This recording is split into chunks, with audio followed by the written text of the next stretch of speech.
तमाचे कस कस कर उसके गाल पर लगाए तो उसके दिल को ठंडक पहुंचे। लेकिन उनके दिल में यह डर भी रहता था कि कहीं उनकी लंबी चौड़ी बहू उनका ही हाल उल्टा न कर दे जो वह करना चाह रही थी, क्योंकि वह कर में छोटी सी थी। वह यही सोचकर अपने कलेजे को ठंडक पहुंचा लेती थी कि चलो दो चार जली कटी बातें तो सुना लेती हूँ। तभी रिया के मोबाइल की घंटी घनघना उठी।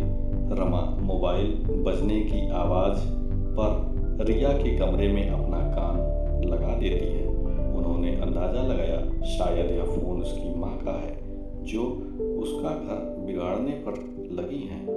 वह दोनों की बातों को सुनने का प्रयास करने लगी, क्योंकि रिया धीरे धीरे बोल रही थी, लेकिन उसकी मोबाइल का स्पीकर ऑन था।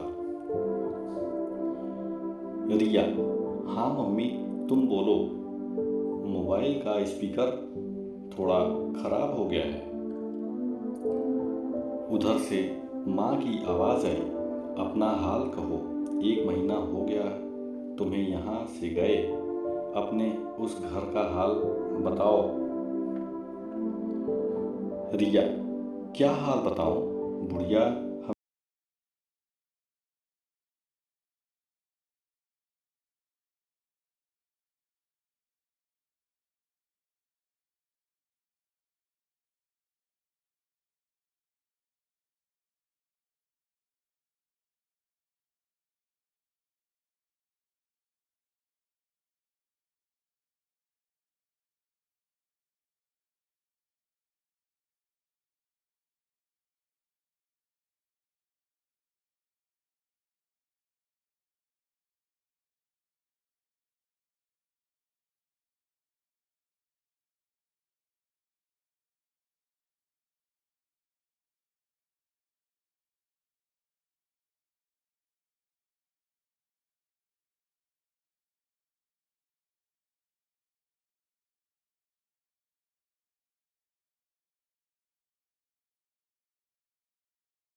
सुनकर वहां पहुंच गए। रमा अपना सिर पकड़कर बैठी हुई थी। सब के सब रमा का हाल देखकर खिलखिलाकर हंस पड़े। यह देख रमा का खून खौल उठा। एक तो मुझे चोट लगी, मेरा हाल चाल पूछने के बजाय यह सब के सब मेरी हंसी उड़ा रहे हैं। अभी मजा चखाती हूँ इन सबको। वह दोनों नाती पोतों को डांट कर चुप करा देती हैं। उसके बाद अपने मन की भड़ास निकालने के लिए मनोहर और रिया को भी डांटने लगती हैं। वह आज निश्चय कर लेती हैं कि उस रात की बात पूछती हूँ इन सब से। वह दोनों बच्चों को बाहर खेलने के लिए भेज देती हैं। मनोहर और रिया भी रमा का मूड देखकर वहां से खिसक लेते हैं। तभी उन्हें रमा की आवाज़ सुनाई देती है, तुम दोनों रुको, बच्चों को इसीलिए बाहर भेजा है मैंने, कम से कम उनके सामने तो पूछ कर उन्हें बदतमीज न बनाऊं। क्या पूछना चाहती हो तुम मनु की माँ? मनोहर ने थोड़ा नाराज होते हुए पूछा।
तुम बात का बतंगड़ बना रही हो। मैंने बताया था कि मैं टॉयलेट करने के लिए उठा था।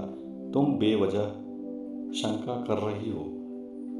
मनोहर ने थोड़ा असहज होते हुए जवाब दिया, मैं तुम्हारी पत्नी हूँ। मैं जानती हूँ तुम्हें अच्छी तरह से। तुम कब कब क्या क्या करते हो। तुम उस दिन बल्कि रात भी मुंह धो रहे थे। रमा ने रोते चिल्लाते हुए कहा, तुम मुझे बलि का बकरा बना रही हो। जो तुम कहोगी वही सच थोड़े ही होगा। मनोहर चिल्लाते हुए बोले, चिल्लाओ मत। आदि भी कह रहा था कि मैं उस दिन दोपहर में मुझे डांट कर सुला दिए थे तुम लोग, और मैं भी दोपहर में कथा सुनकर आई तो यह कल मुझे दोबारा नहा धोकर बैठी थी और तुम भी चाय पीते हुए खूब खुश थे। रमा यह सब कह कर रोती चिल्लाती जा रही थी, लेकिन मनोहर और रिया वहाँ से अपने अपने कमरे में चले गए। वहाँ रमा की बात सुनने वाला कोई नहीं था। वह अपना सिर पीटती रह गई।